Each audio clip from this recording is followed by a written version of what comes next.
stitch them into a mother.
He's gone.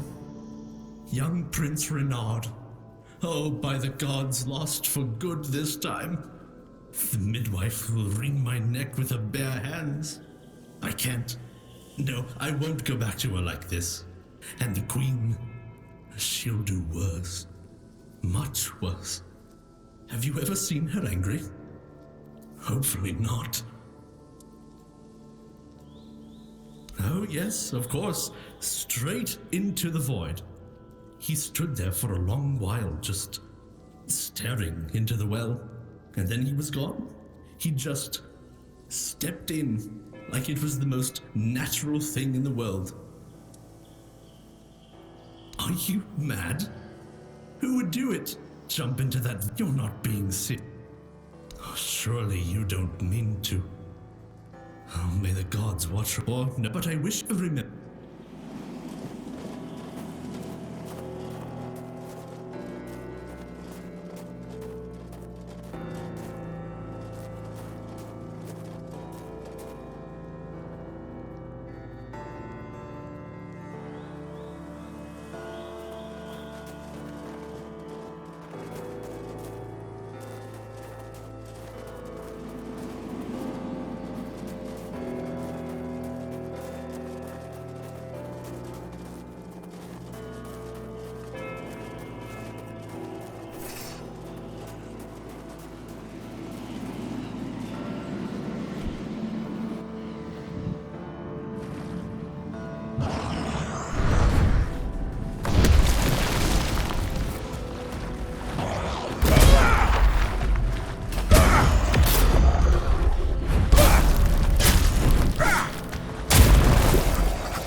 Did the midwife send you? Or was it that coward who's supposed to be keeping me under their heel? The firstborn of the king and queen. A proper little princeling. Almost grown, though life has never tested me thanks to the comfort I was raised in. Which is why I'm full of whims. Why I think only of trivialities. Why I'm just a gilded youth, unable to appreciate what I have. I won't bother listing every one of my vices. Don't take it personally. You're not that special. Nobody is. I just wanted you to leave me alone. But as always, everything in this house proves hopelessly useless. Any form of service, flawed and feeble. They lack competence. Next time, I'll find a deeper despair and an emptier void to hide in.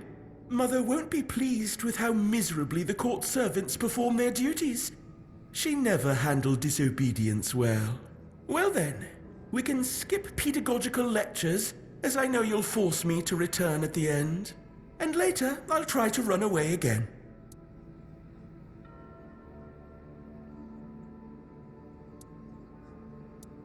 Above? What above? There's nothing there either. Here, emptiness turns into more emptiness. Nothing begins, nothing ends. The same, over and over again. I'll tell you something. This place, all this darkness and silence, is no different from what awaits us in the gardens, the halls, or the chambers.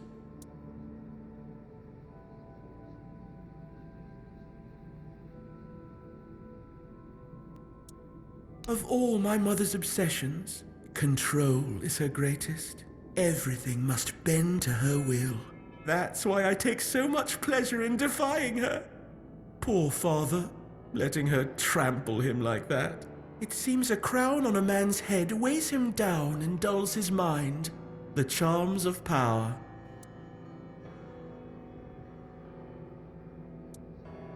They say I take after him.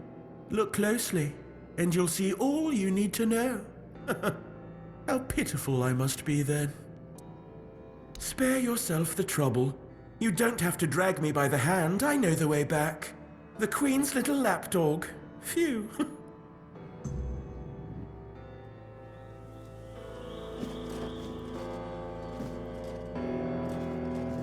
You found the young master.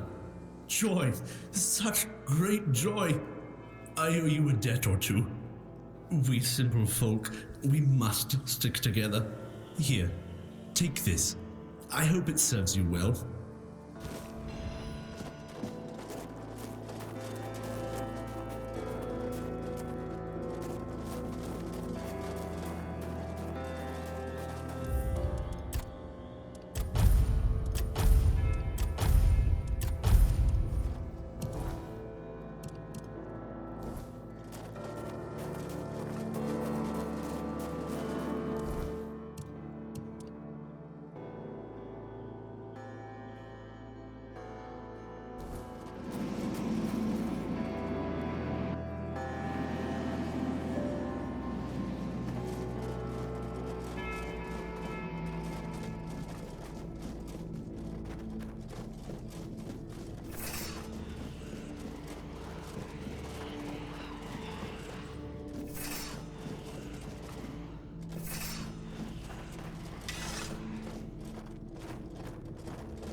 You're not one of the rats scurrying about this place. Truth be told, you don't seem to belong here at all. Perhaps you shouldn't be here, eh? But in the grand scheme of things, it's none of my concern.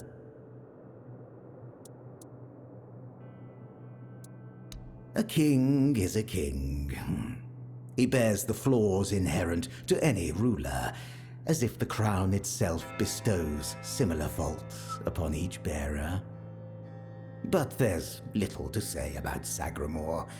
It's the queen, his wife, who is the true delight. She's scheming, spiteful, and beautiful. The ideal woman. Trust me, I've met King Sagramore on many occasions. He doesn't make much of a grand impression, and he used to have quite the short temper. Name's Gatto. Once upon a time, I used to be a rat catcher at the court of King Sagramore. Later, fate led me to catching rats here, outside the cold walls of Sagramore's castle. Off you go.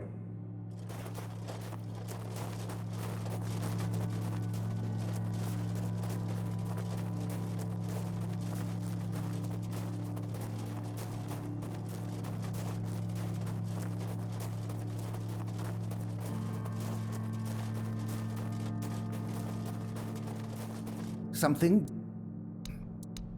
that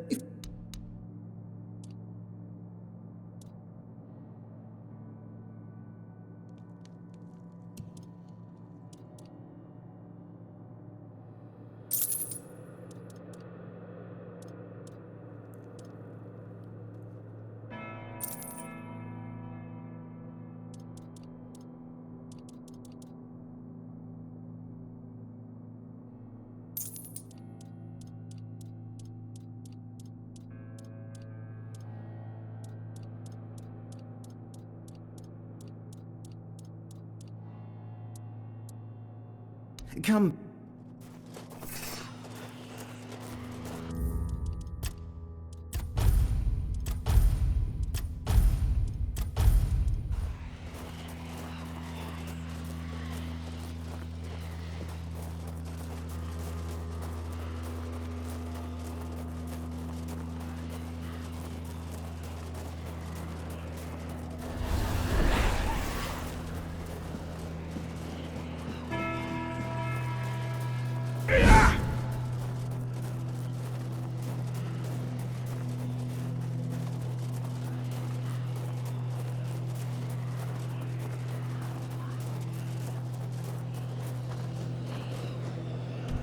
Greetings to you, strange soul.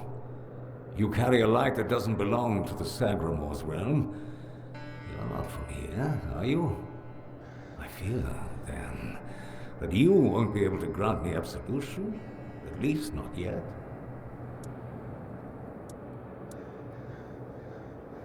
Scroll. Indeed, I recall seeing druidic sages arriving at the court. Long ago, I also witnessed powerful acts of magic. Surely the court custodian might know more, but you must forgive me. I cannot provide you with a more specific answer.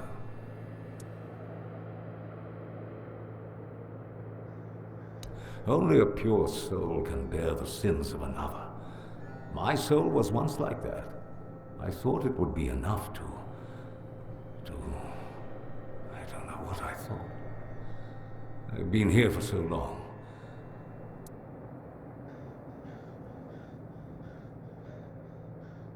Not just anyone's. I took upon myself the sins of my queen. I had no choice. I swore an oath of loyalty. But if I had known the weight of the queen's misdeeds, sometimes I wondered if this is my punishment. A punishment for consorting with someone so corrupt.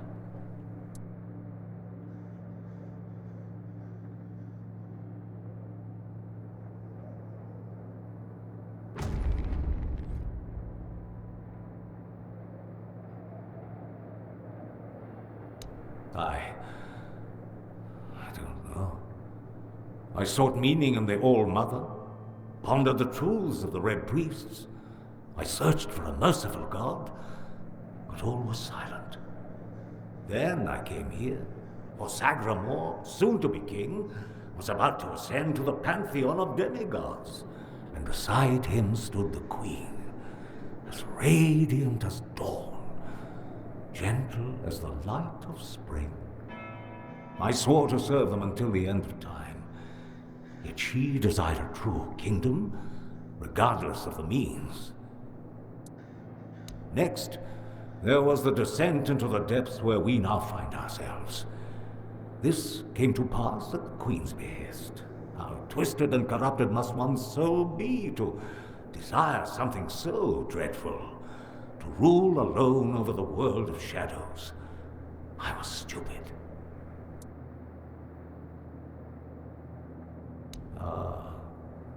That.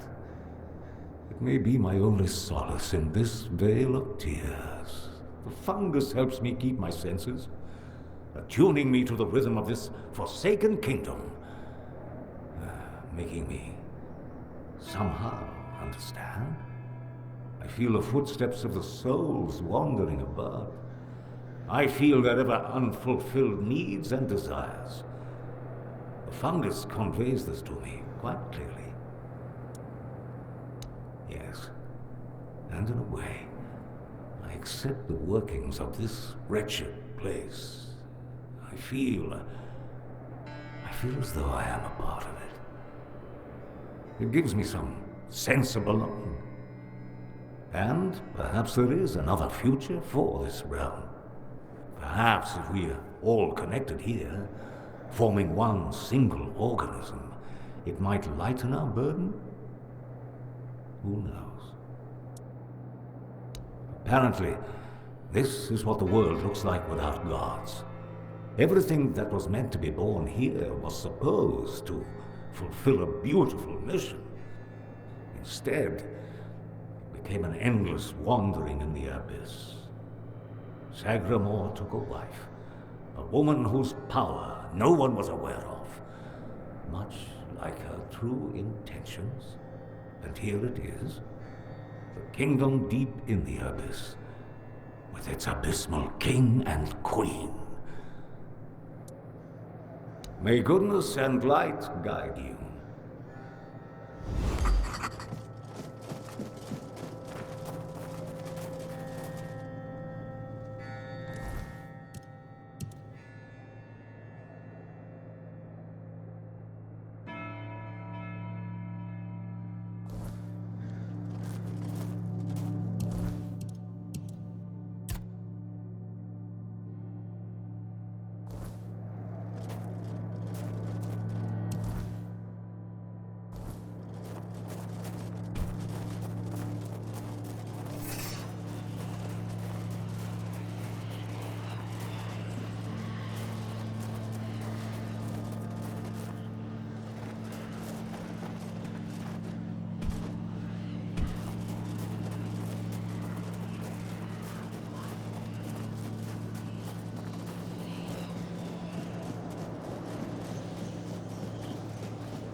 the knife.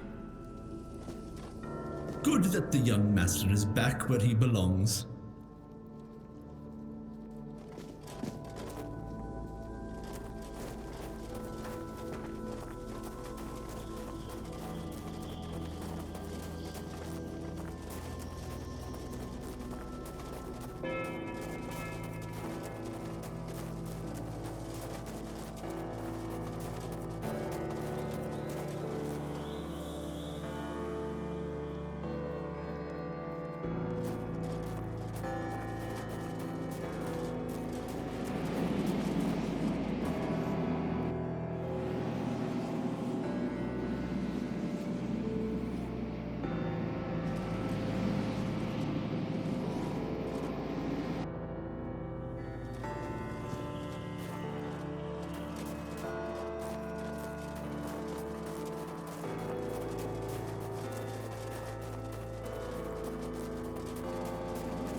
She stitched them into her prayers, yet the gods unraveled them one by one. Where are they? They should have been kings and queens, not souls lost in the abyss.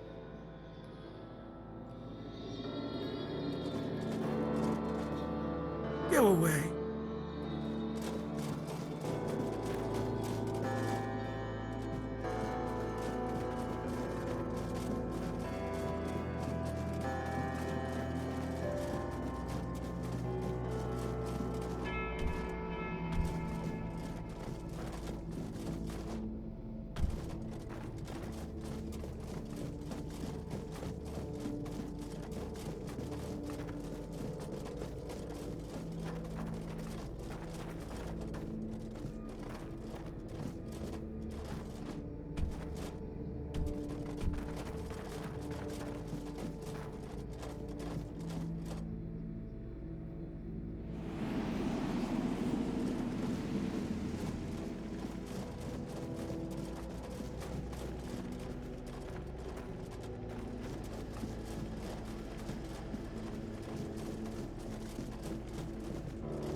Bors.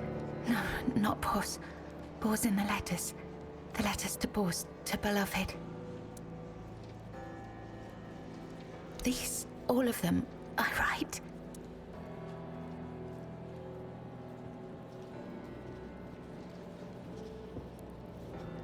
Letters to beloved Bors, I write.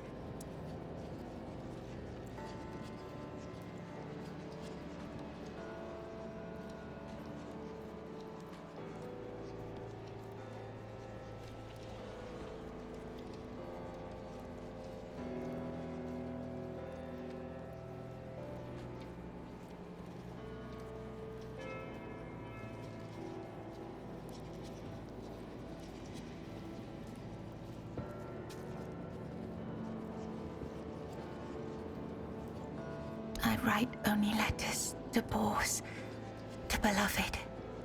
Yours, Claire. Sister has a tablet. Once she had it. Once, sister. In Sagramor's arms. Once. Me in Boar's arms. Forever. Yours, Claire. My beloved. My dearest.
She stitched them in a mother.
Once upon a time, there lived a young maiden named Claire. She had 2 sisters, and together they resided in a resplendent castle within a land untouched by the cruelty of time. In this unchanging realm, there was neither the sorrow of endings nor the joy of beginnings. No sunrises, no sunsets, and no seasons to mark the days. Such was the design of the eldest sister, whose insatiable hunger for control bound the kingdom in eternal stillness. She hoarded love and devotion as a dragon hoards treasure. Yet for all her power, her heart remained empty, cursed to feel nothing for eternity. Claire, the youngest and gentlest of the sisters, moved quietly through the cold, unchanging halls. Her beauty was, too, untouched by age or hardship. Yet unlike her sisters, Claire possessed a secret, a flicker of defiance against the curse that gripped their land. Her heart remained free, protected by a force beyond even her eldest sister's reach. True love. This love, but long ago, there lived a maiden named Claire, fair of face and gentle of heart, cursed by her cruel sister to remain imprisoned in a high tower, forbidden to step beyond its walls or look out of the window. She spent her days weaving a tapestry of the outside world, a world she could glimpse only through the reflection in an enchanted mirror. Yet Claire dared not lift her eyes from the loom, for the curse was absolute. If she ever stopped her weaving to gaze out the window herself, the fragile thread of her life would snap. One day, the mirror revealed a grand procession on the road below. Among them rode a knight clad in gleaming silver armor, a sapphire cape following behind him. His warm eyes and copper hair struck Claire's heart with longing. Unable to resist, she rose and stepped toward the window for a glimpse of the gallant knight. The moment she moved, a terrible pain gripped her chest and the mirror shattered. Claire, knowing the curse had claimed her, fled the tower. She reached the road just as the procession passed, grasped the knight's cape, and collapsed. Sir Bors turned a sudden tug, leapt from his horse and caught her. Her breath grew faint, and she whispered, "Do not grieve, for I am glad to have seen you, my knight." With those words, her spirit departed. Sir Bors wept bitterly, for never had he seen a maiden of such beauty and grace. His heart swelled with both joy and despair, for he knew he would never again love another as he loved the fair and cursed maiden, Claire.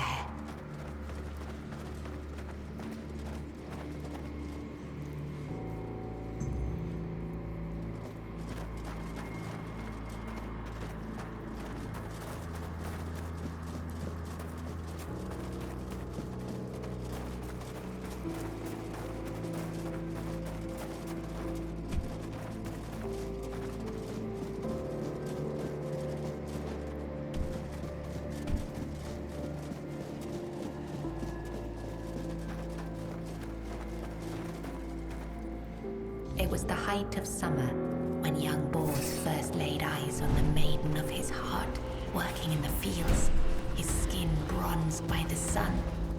He paused as the sound of hooves drew near. A lone maiden approached, her hair shimmering like spun gold, her cheeks rosy and her waist snugly drawn into a spring green corset. While the other peasants bowed their heads, Bors stared unabashedly. Sensing his gaze, the maiden turned sharply, startling her steed.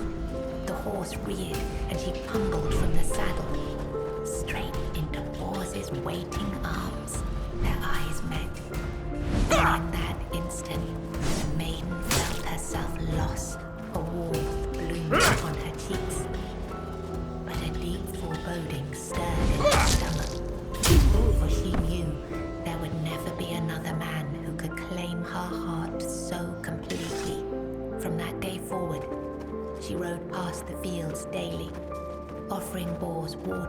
and sharing quiet moments beneath the shade of a willow tree. Days stretched into nights, and the two surrendered to love. But one day, as the maiden passed the field, her beloved Bors was nowhere to be found. She waited beneath the willow until darkness fell, and reluctantly returned to the castle. The next day, and the one after that, she returned. But Bors never did. Summer turned to autumn, and the maiden ceased her rides. She withdrew into the shadowed stillness of her tower, her heart heavy with unending sorrow. Unbeknownst to her, Bors's bones lay bleached and brittle beneath the sun, hidden in the very field where their love had bloomed. For in Sagramor's kingdom, no crime was graver nor punishment swifter than love.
In the days of King Sagramor, was a wandering minstrel whose songs were famed for their beauty and sorrow. Among his melodies was one that bore the weight of his heart, the ballad of a lady named Claire. Claire, a lady of unmatched grace, had been betrayed by her jealous, who sought a rival lord for power. Locked in a distant tower, her pleas for rescue went unheard. But Bors, who had once sung for her in her father's court and fallen deeply in love, learned of her plight and vowed to save her.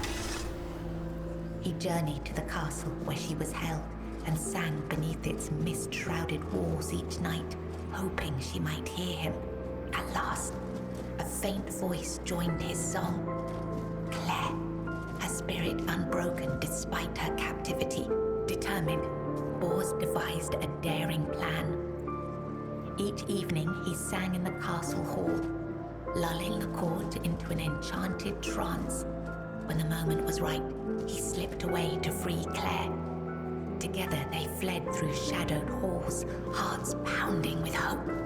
But as they reached the forest edge, disaster struck. The alarm was raised, and the guards gave chase. Armed only with his lute, Bors faced the guards to protect Claire. In the struggle, he was struck down, his body falling beside his broken lute. Claire was dragged back to the castle, her heart forever bound to the minstrel who had died for her.